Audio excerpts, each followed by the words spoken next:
Días a todos, buenas tardes. Bueno, el día de hoy la sesión nos va a hacer el favor el doctor Bernardo Sánchez Barba de presentarle. Él es médico internista geriatra, egresado del Instituto Nacional de la Nutrición Salvador Subirán, y que es una formación en la ciudad de Barcelona con pacientes de cuidado crónico y hospitalización domiciliaria. Fundador del Servicio de Geriatría del Hospital Regional 72 del IMSS en el Estado de México, y actualmente colabora aquí con nosotros en el Ángeles del Pedregal como médico geriatra. Entonces, para nosotros es un gusto el que él vaya a dar la plática anticoagulación en el paciente geriátrico sometido a la cirugía ortopédica, lo cual es muy importante para disminuir o abolir las complicaciones propias de nuestro tipo de cirugía. A continuación con ustedes el doctor Sánchez Barba. Gracias. Ok, pues muchísimas gracias por la presentación y por la invitación.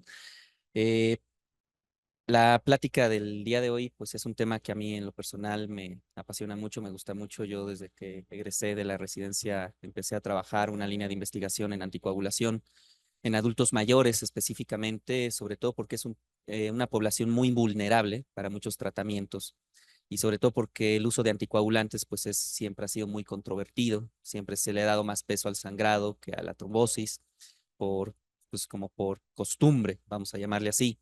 Entonces, más que también venir a mostrarles la evidencia, que Pablo me dijo que les encantaba la evidencia y los estudios y todo, toda la medicina basada en evidencia, vamos a ver esos estudios también, vamos a platicarlos, pero más que eso, porque todos sabemos que esos estudios todos los podemos leer y finalmente conocer, más que eso les quiero transmitir la experiencia que hemos creado en estos 10 años y las estrategias de seguridad que pues en base a los estudios y a lo que hemos hecho, pues hemos encontrado para mejorar el perfil de seguridad de anticoagulación en un adulto mayor.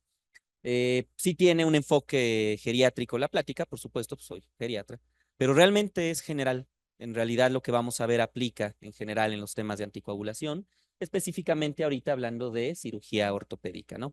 No tengo ningún conflicto de interés en esta charla. Entonces, pues bueno, comencemos.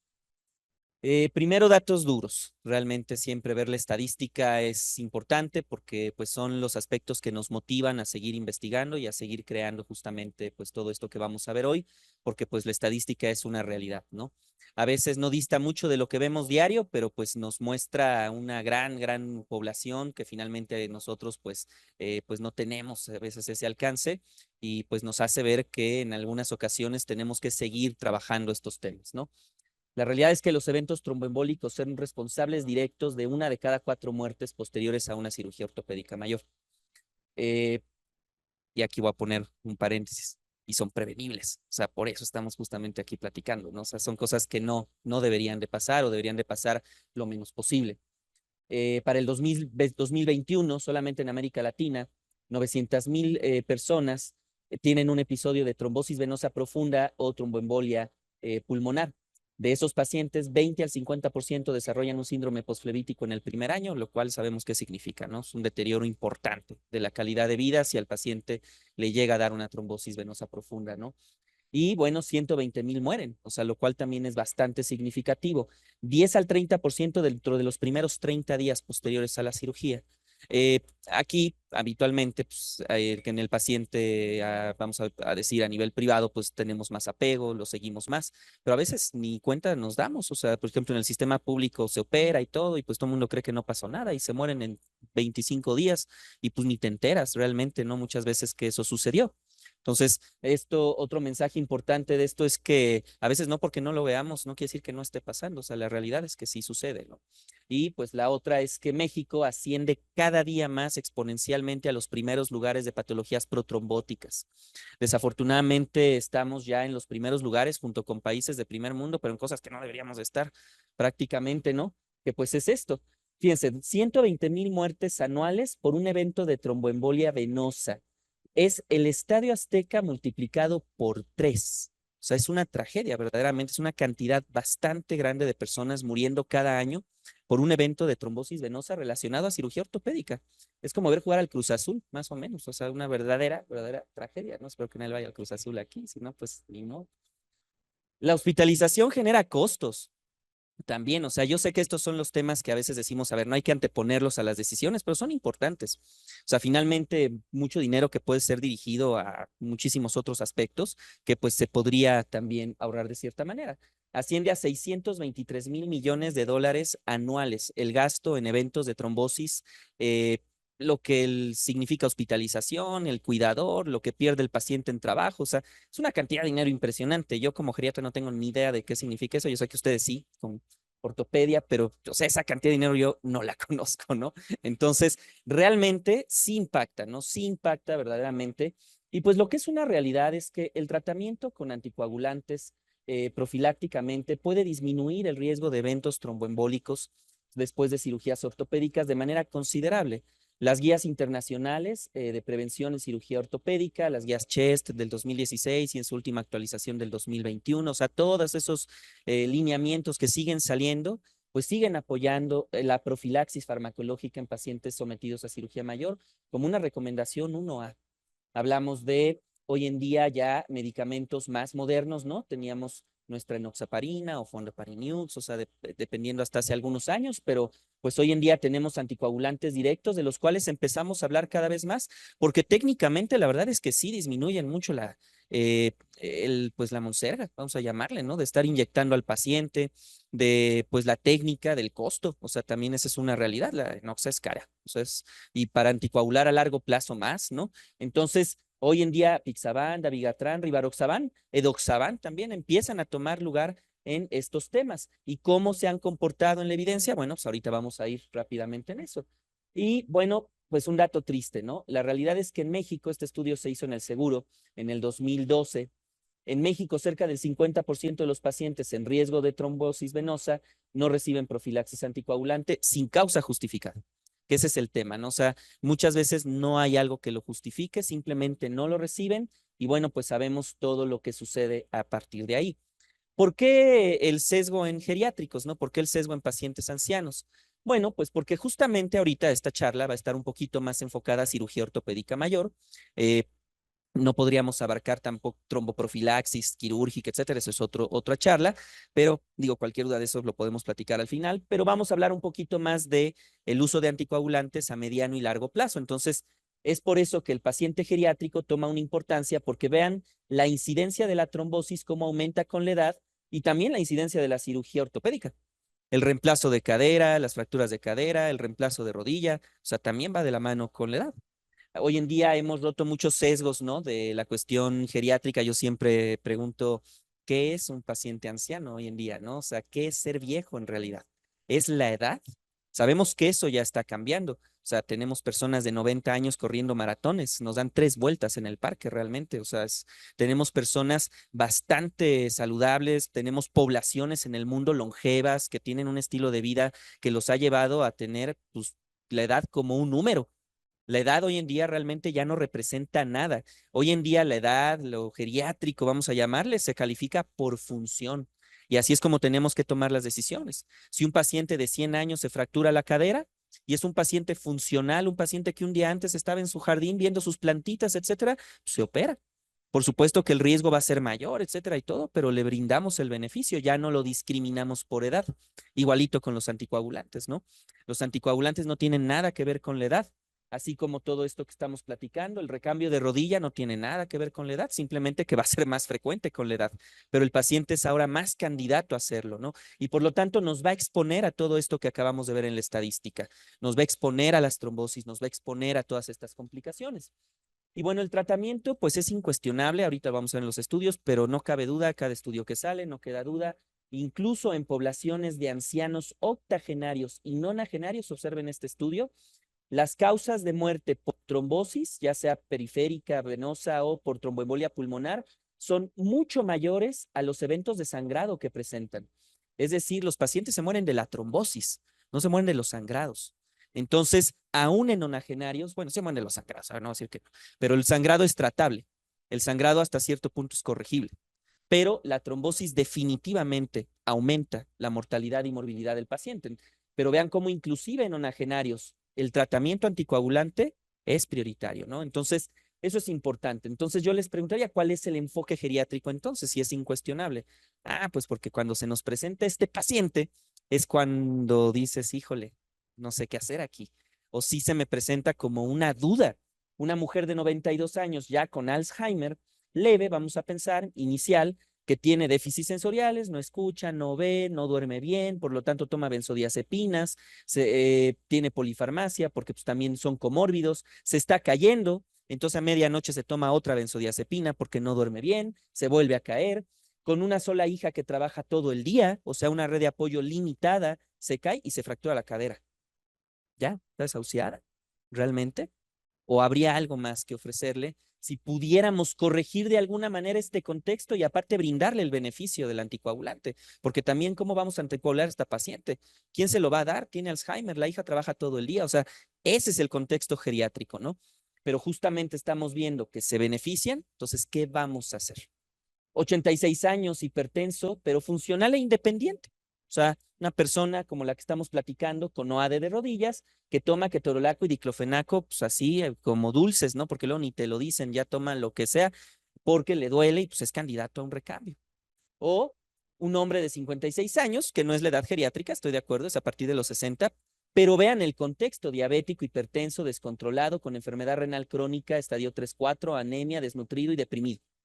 Está más geriátrico muchas veces que el de 100. O sea, entonces es el contexto realmente lo que nos va a hacer tomar decisiones. Y otra cosa muy importante, todos estos pacientes que les estoy poniendo aquí tienen 3 a 5 años de esperanza de vida calculados por herramientas que calculan la esperanza de vida. Entonces se fractura la cadera y sabemos que cuando se muere, o sea, eso lo firmamos, ¿no? Si no lo operan. O si no se anticoagula y desarrolla una TEP, pues también, ¿no? Y entonces le cortas esa esperanza de vida que posiblemente pudiera haber tenido, ¿no? Es ahí donde viene el contexto geriátrico y donde nos empiezan a decir, híjole, pues este cuate, ¿cómo lo anticoagulo que sea seguro? Porque también les voy a decir algo, ¿eh? Tener la mano pesada y ¡pum! Soltar el anticoagulante tampoco es lo más correcto, porque sí sangran. O sea, ahorita vamos a ver, ¿no? Pero tenemos que hacerlo con una estrategia. Este estudio lo hicimos ya hace algunos ayeres, ahí en nutrición, en donde vimos, y lo pongo porque ustedes ven muchos pacientes adultos mayores, yo con ortopedia son con los que pues colaboro más realmente, o sea, por los temas geriátricos y ortopédicos. Sé que ven muchísimos adultos mayores y cada vez vemos más. Entonces es importante estos detallitos geriátricos que les voy a ir presentando, estas perlitas, ¿no? Como les llamo yo. Este estudio descubrimos, era en pacientes con fibrilación auricular, ¿no? Nada que ver con lo de ahorita, pero anticoagulados. O sea, el tema es anticoagulación. Descubrimos ahí que no solamente es la edad lo que se antepone al hecho de no anticoagular a los pacientes, sino que hay síndromes geriátricos que también se anteponen al hecho de dar los anticoagulantes. Por ejemplo, si el paciente te dice que se está cayendo, tener más de 3 caídas en un año, pues alguien dice, no, pues no lo anticoagules, pues va a sangrar, se está cayendo, ¿no? O fíjense que estos, qué curiosos, deprimidos o con deterioro cognitivo, elevaban el riesgo hasta 7 veces para no estar anticoagulados. Y dices, ¿pero por qué? O sea, qué gachos. O sea, nada más porque está deprimido y con deterioro cognitivo y no le sueltan el anticoagulante. Estamos hablando de FA. La FA es un factor de riesgo para demencia, ¿no? Y los dejas de anticoagular. Pero entonces aquí es donde está la duda. ¿Por qué? Pues porque son síndromes percibidos como que ponen al paciente más frágil o más vulnerable para que sangre. O sea, es loable, o sea, lo entiendo perfectamente, ¿no? Pero ¿será cierto eso? Y por otra parte, este es pues, el que más pesa, ¿no? La sobreestimación del riesgo de sangrado. En los adultos mayores no cabe duda que se sobreestima el riesgo de sangrado sobre el riesgo de trombosis. Por ejemplo, aquí en nuestro estudio, 50% de los pacientes no estaban anticoagulados, o sea, pesaban más las escalas de sangrado que las escalas de trombosis. Y fíjense la fisiopatología de la trombosis y el sangrado en un anciano, ¿no?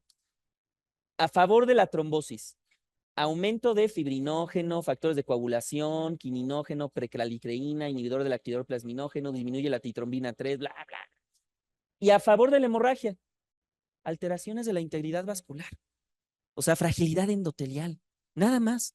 No digo que lo discriminemos, pero es el único. O sea, y vean cuáles son los otros.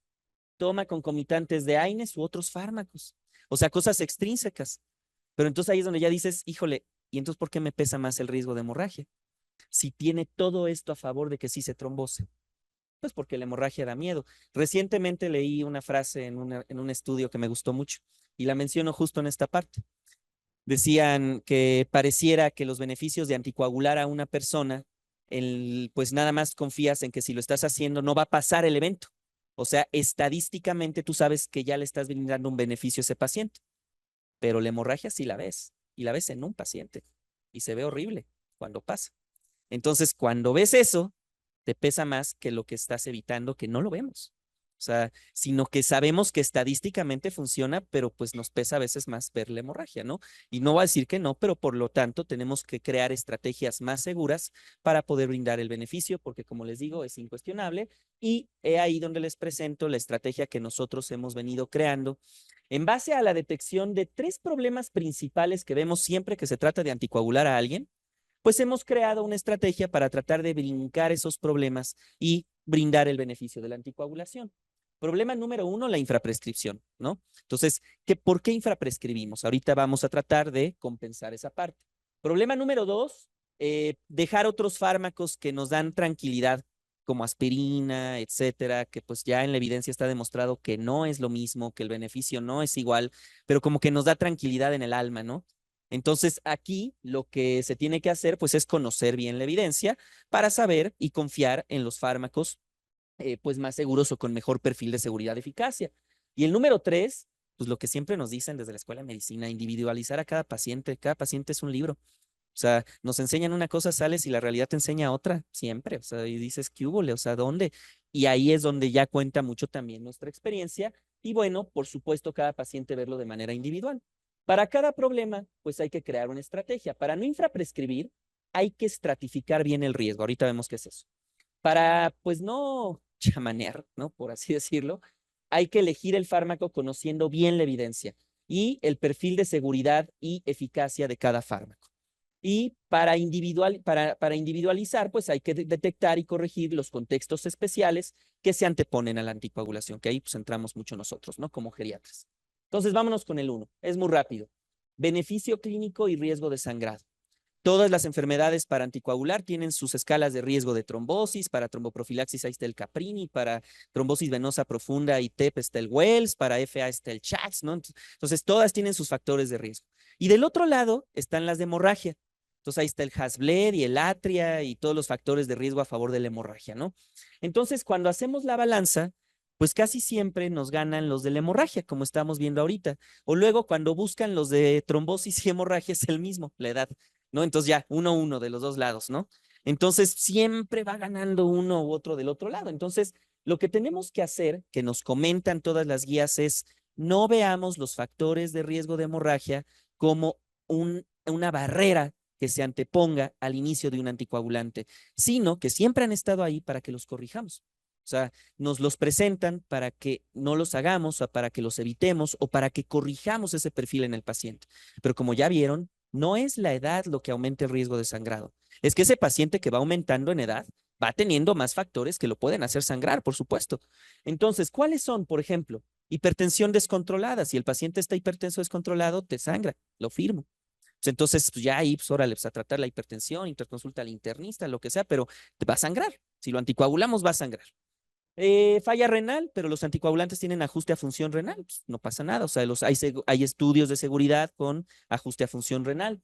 Hemorragia previa, pero te dicen 1 año y que haya sido mayor, que haya llevado al paciente al hospital o que haya requerido transfusiones.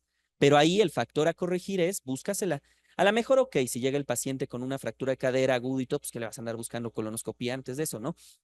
Pero, por ejemplo, si se va a planear un recambio de cadera, un recambio de rodilla y es un paciente de alto riesgo y en los estudios trae anemia, pues ahí el internista o el anestesiólogo en la valoración preoperatoria te tiene que decir, oye, este cuatro vamos a anticoagular, ¿verdad? Sí. ¿Sabes qué? Tiene anemia, no sabemos por qué, nadie sabe la causa. Déjame pedirle un FIT, el estudio este de sangre oculta en heces por inmunoensayo. Sencillo. O déjame hacer una colono si el riesgo es mayor, ¿no? El punto es que te dicen tamiza, no te lances así porque te sangra. Tienes que corregir los factores de riesgo de sangrado, pero ya es para que no nos lancemos a hacerlo, les digo también con la mano pesada. Eh, las drogas de, por ejemplo, AINES. Yo sé que ese es todo un tema, pues, los AINES son muy útiles para muchas patologías, ni se diga osteoartrosis, etcétera, no todo lo que sabemos, pero un paciente anticoagulado con AINES, ahí sí se los digo yo desde mi lado y más anciano, va a sangrar. O sea, así, se los firmo, igual. No todos, pero lo estamos poniendo en riesgo. Entonces, manejo de dolor con alguna otra estrategia, que si lo vamos a anticoagular, no sean AINES. porque lo que es un hecho es que está descrito como un factor de riesgo a corregir. Entonces, fíjense cómo son escalas que te dicen que no deben influenciar la decisión del inicio de un anticoagulante, pero son pacientes más lábiles que si cumplen esos factores, y pues muchos son ancianos, pues tenemos que pegárnosles más o en la valoración posiblemente, pues hacer estas correcciones más de cerca. Entonces, en la estratificación, pues simplemente balanza, no anteponer el riesgo de sangrado y por lo tanto no discriminar a esos pacientes del tratamiento, ¿no? Número 2, y la que nos atañe hoy más y la que más pues me interesa que se vean. El conocimiento de la evidencia. El conocimiento de la evidencia es básico también para saber cómo van los medicamentos. A veces ya hay unos que superan, por ejemplo, ahorita lo vamos a ver, pero los DOACs han superado ya en muchos escenarios a warfarina, a enoxaparina, en perfiles de seguridad y eficacia. Entonces tenemos que empezarlos a voltear a ver y hay un DOAC para cada paciente, ¿eh? O sea, realmente todos tienen un perfil para ciertos pacientes, otros para otros pacientes. Entonces, ¿qué nos dice la evidencia? Miren, primero, dos pequeños estudios que vale la pena checar. El Einstein Choice es con Riva, que comparó pacientes en cirugía ortopédica mayor para anticoagularlos con Rivaroxaban en dosis de 10 miligramos y aspirina con 100 miligramos. Y la evidencia es abismalmente diferente, o sea, no cabe duda que los anticoagulantes es el tratamiento de elección para prevenir trombosis venosas o tromboembolias pulmonares comparado con aspirina. Y no es el único estudio, varios estudios han demostrado esto ya hoy en día. Y de repente vuelve a salir otro que dice que fue igual y todo. Y yo les digo, no es el tema, porque la realidad es que los anticoagulantes directos son seguros. Entonces ya no tenemos por qué estar buscando que si seguimos con la aspirina, no, mejor vamos a usar lo que es más seguro y vamos a usarlos bien. Entonces, este es un tema que hay que ver. Y fíjense que ese estudio que salió en el New England, este estudio es muy importante, llevó a hacer una actualización de las guías CHEST de anticoagulación profiláctica del 2021, en donde ya mencionan que aspirina o la combinación aspirina-clopidogrel para prevención de trombosis venosa profunda, pues no está recomendada, es clase 3, no es útil ni efectiva, pero inclusive, por ejemplo, en ancianos o en poblaciones vulnerables, se ha visto que sangran más con aspirina que con los anticoagulantes directos. O sea, eso es algo muy importante, ya ni digan con aspirina clopi. Entonces, a ese no aplica mucho en cirugía ortopédica, pero aspirina sí. Entonces, es importante esta parte que nos lleva entonces a conocer cómo va y cómo fue la evidencia de todos estos estudios para cirugía ortopédica mayor y prevención de trombosis venosa sistémica, ¿no? Están todos estos estudios, ¿no? Está desde los de Dabigatran, el Record, que son los de Riva, Examos también es Riva, el Advance, que son los de Apixa, y hasta el Einstein, que este es el último que les presenté, ¿no?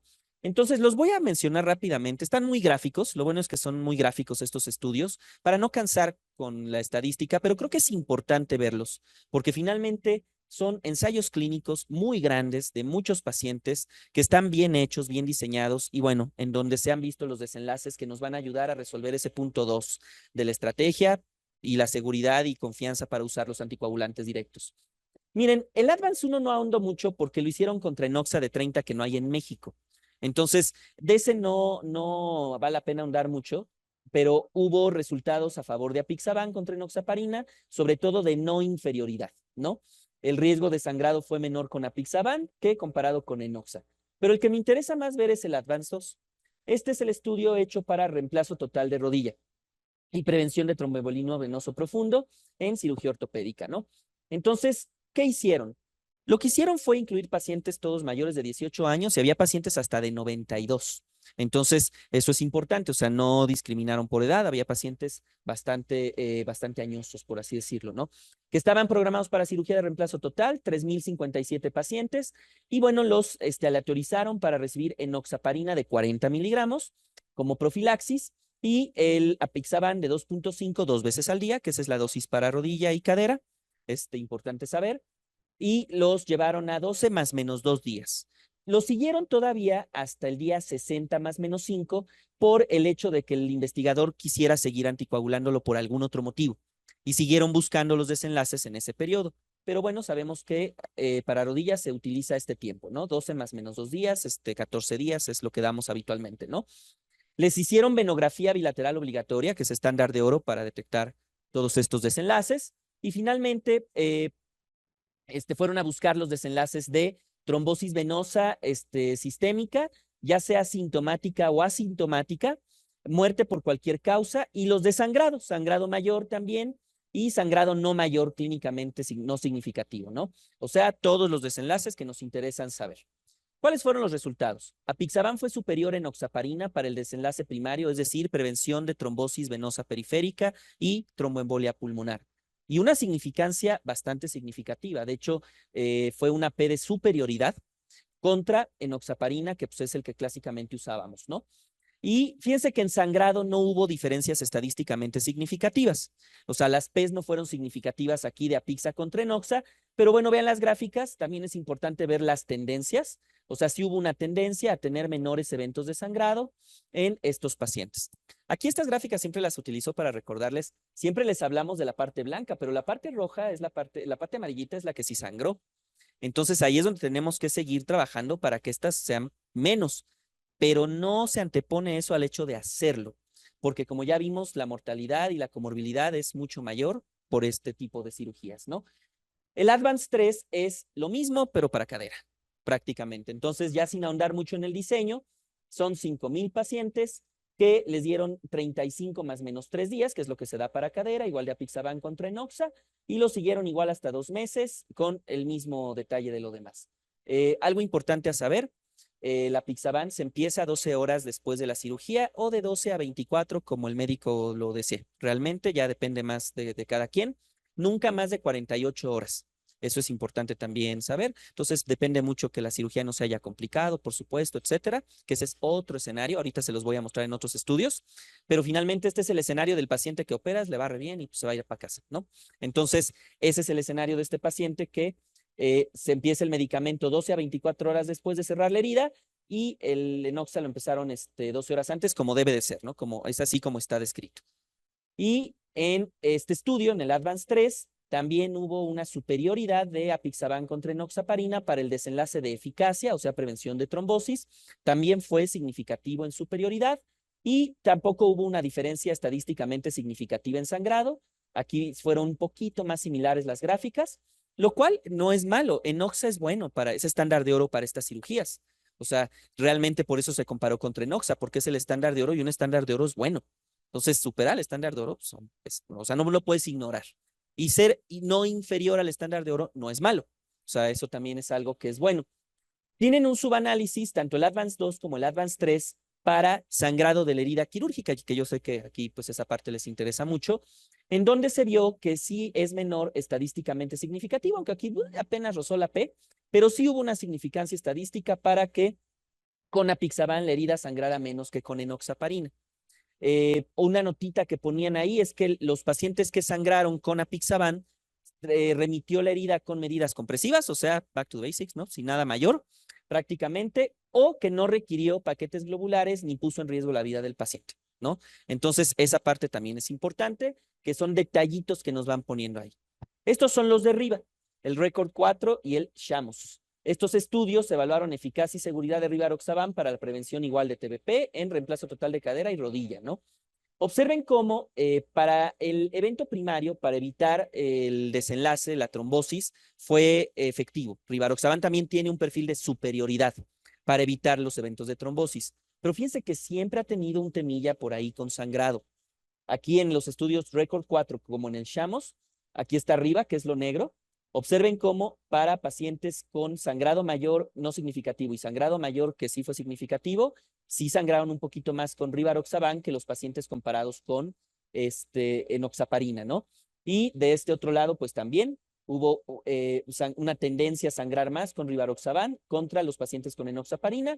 Las P's no fueron significativas, entonces digamos que se quedó como no inferior, pero sí hay una tendencia a tener mayores eventos de sangrado, en este caso con riva. Y observen cómo para evitar trombosis, pues sí es superior también a enoxaparina.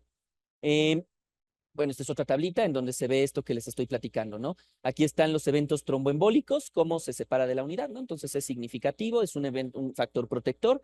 Sin embargo, para los sangrados que están acá de este lado, pues sí hay una tendencia hacia el otro lado a favorecer enoxa, ¿no? Por ejemplo, esto fue rivaroxaban.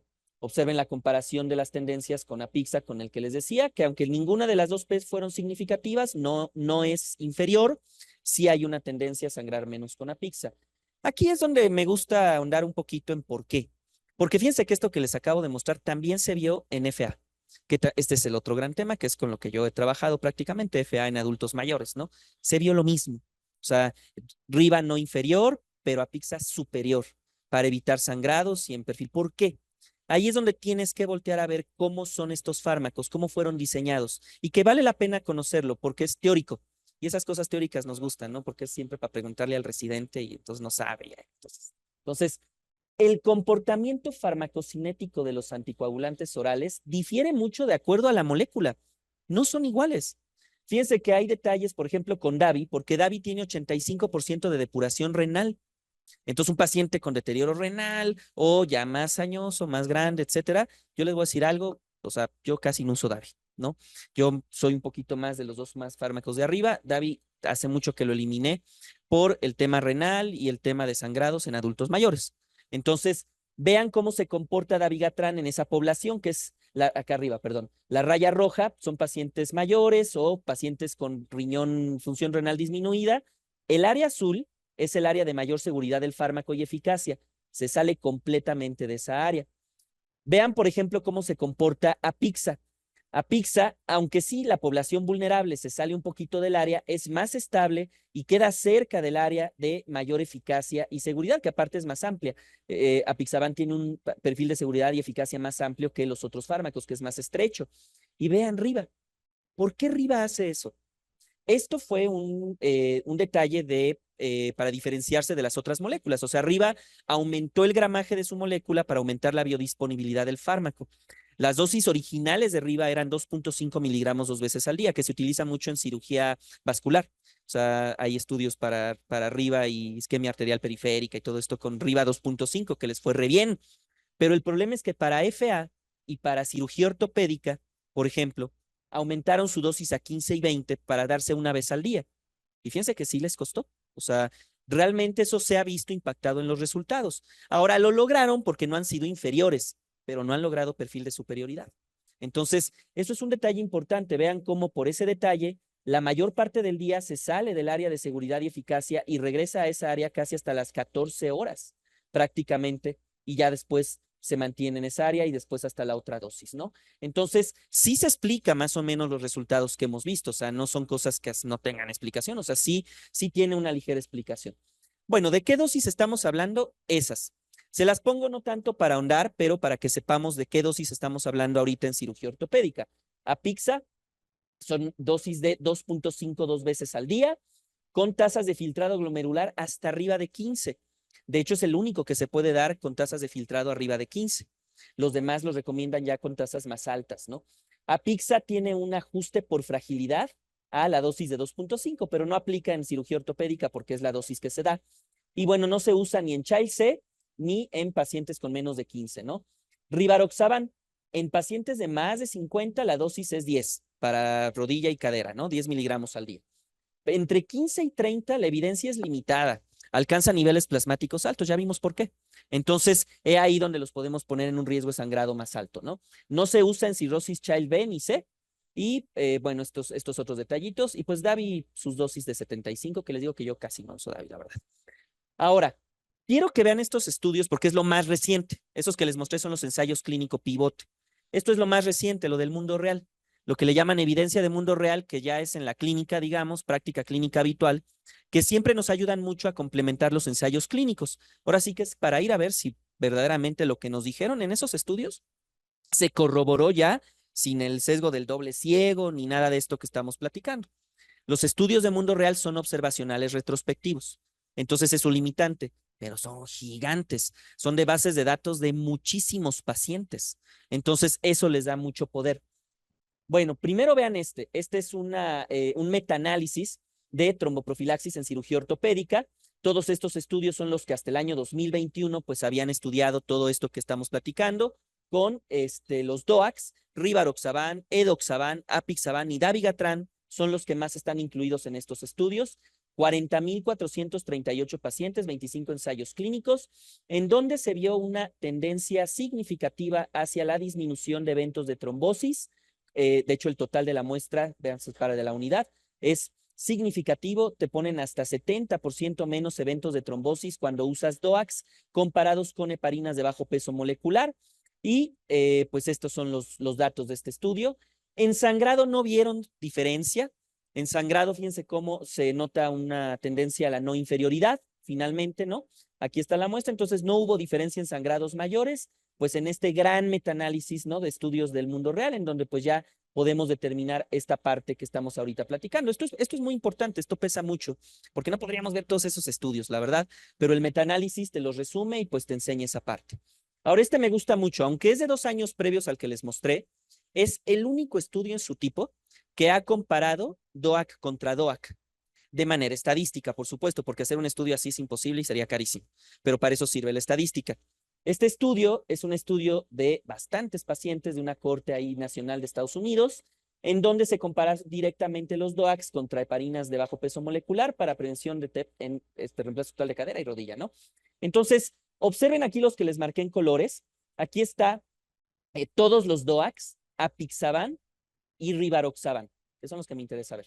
Esto es cadera y esto es rodilla. Observen cómo aquí sí se ve una diferencia, por ejemplo, para prevenir eventos de trombosis, apixaban fue, junto con rivaroxaban, superior a enoxaparina, y en eventos de trombosis en rodilla, apixaban no alcanzó en este estudio la superioridad, se quedó como no inferior, rivaroxaban sí se quedó como superior en rodilla. Sin embargo, cuando se ve en sangrados, ahí sí se sigue viendo la tendencia que les comento con Riva. Observen a Pixaban cómo fue superior, aquí sí no quedó como no inferior, fue superior para prevenir eventos de hemorragia mayor, hemorragia que llevó al hospital y muertes. Observen cómo 38% menos de eventos de hemorragia mayor con Apixa, comparado en rodilla con 10% menos. Rivaroxaban solamente alcanzó no inferioridad en los dos. Observen cómo en hemorragia que llevó a hospital también hay un 30% menos de hemorragia con Apixa. Riva alcanzó solamente un 15%. En rodillas se quedaron también los dos como no inferiores. Y en muertes también hay una reducción de la mortalidad, lo cual es muy significativo. O sea, es un fármaco que cambia la mortalidad, hay que voltearlo a ver. O sea, eso es algo importante, comparado también con la enoxaparina, ¿no? Entonces, en este estudio sí se alcanza a ver una diferencia significativa en sangrado Apixa contra Riva, ¿no? Sí hay una tendencia a ser menor con Apixaban. Y les decía de esto, nada más rápido, estamos hablando que en el paciente con cirugía ortopédica mayor que le va bien y todo y se va a casa, son los resultados que les mostré. Pero fíjense que este estudio está muy bonito, está muy bien hecho, la verdad, porque ellos fueron a buscar si les iba igual a los pacientes que se quedaban en el hospital porque se complicaban. O sea, un paciente agudo o críticamente enfermo. Y fíjense que no les fue igual. De hecho, sangraron más cuando usaban DOACs en estos pacientes. En estos pacientes críticamente enfermos, todavía es favorable usar enoxaparina. Y la indicación sigue siendo que en paciente que se queda en el hospital y que tiene que seguir anticoagulado después del reemplazo de cadera o rodilla, debe seguir siendo anticoagulado con enoxa porque en estos estudios se ha demostrado que sangran más con los DOACs. Entonces, interesante esa parte, tiene mucho que ver con la respuesta sistémica inflamatoria, por supuesto, con todo el tema de la respuesta endotelial para, para sepsis o para la respuesta aguda al trauma, ¿no? Entonces, eso es importante. Vean cómo sí hay una diferencia aquí en esta parte, pero sí hay una tendencia, estos son los DOACs contra enoxa, a favorecer un poco más hemorragias con los DOACs, o sea, un poco más a favor de enoxaparina en esta parte, ¿no? Entonces sí quería mostrarles ese estudio porque pues trabajamos con los dos pacientes, ¿no? Pues el que se va y el que se queda. Luego, punto número 3 y último, para no cansarlos ya. Detectar y corregir los contextos especiales que se anteponen a la anticoagulación. Y fíjense que se los pongo porque esto es lo nuestro, lo que hemos estado trabajando y lo que yo creo que yo más podría aportarles. Esta es la perlita que yo más podría aportarles como geriatra para mejorar el perfil de lo que acabamos de ver, lo podemos mejorar un poquito más y romper esos sesgos de la edad y de los síndromes geriátricos y todo. Y la pregunta es, ¿eso mejoraría el hecho de que mejore la seguridad de anticoagular? Vamos a ver.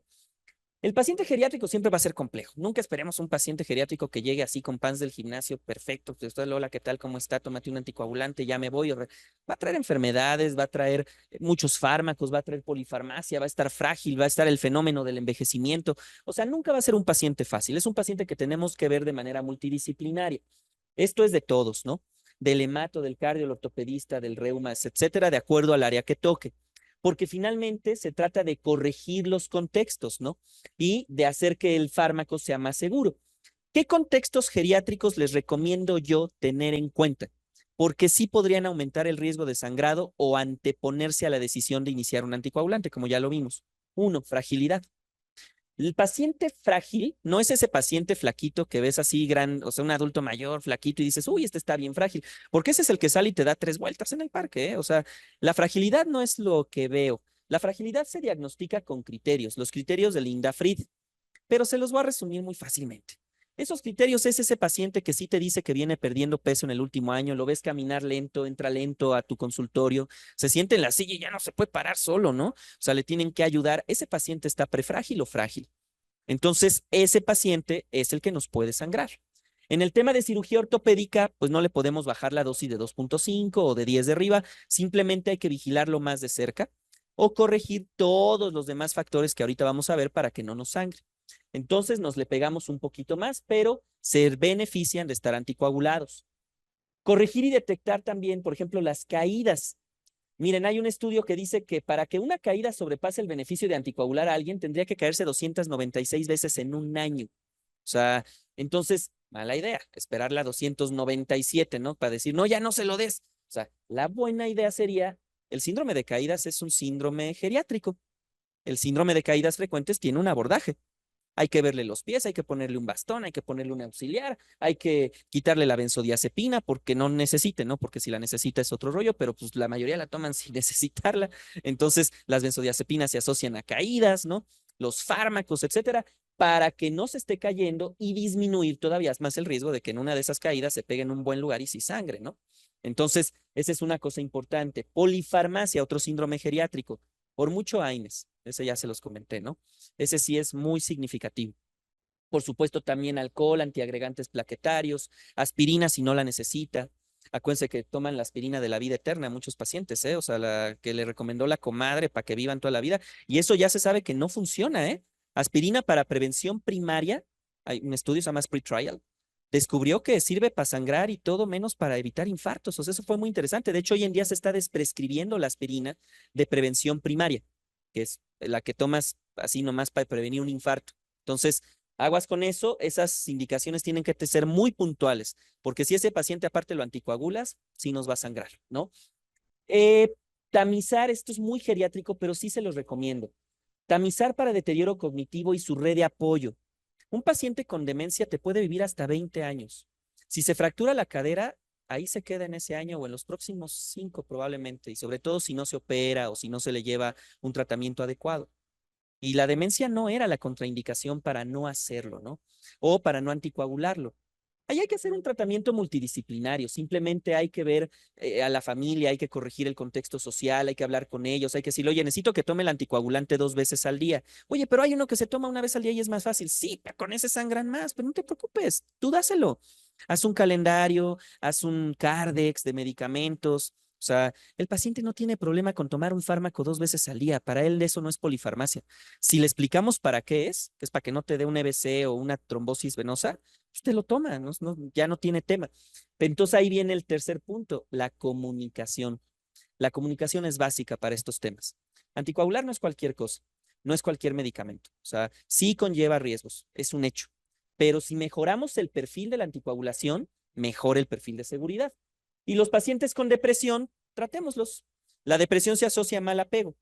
Les diría entonces que de los síndromes geriátricos, este es el último protocolo que estamos realizando, todavía no lo acabamos, yo espero que el año que entra ya se pueda publicar porque la pandemia nos lo cortó, pero de los síndromes geriátricos que hemos corregido, digamos, para mejorar el perfil de anticoagulación, les voy a decir cuáles llevan los ORs más altos, o sea, cuáles son los que sí se asocian a menos sangrados y mejor apego al anticoagulante. Estos tres que les pongo aquí. Polifarmacia, por el retiro de AINES. Caídas, por el retiro de benzodiazepinas, fíjense curiosamente.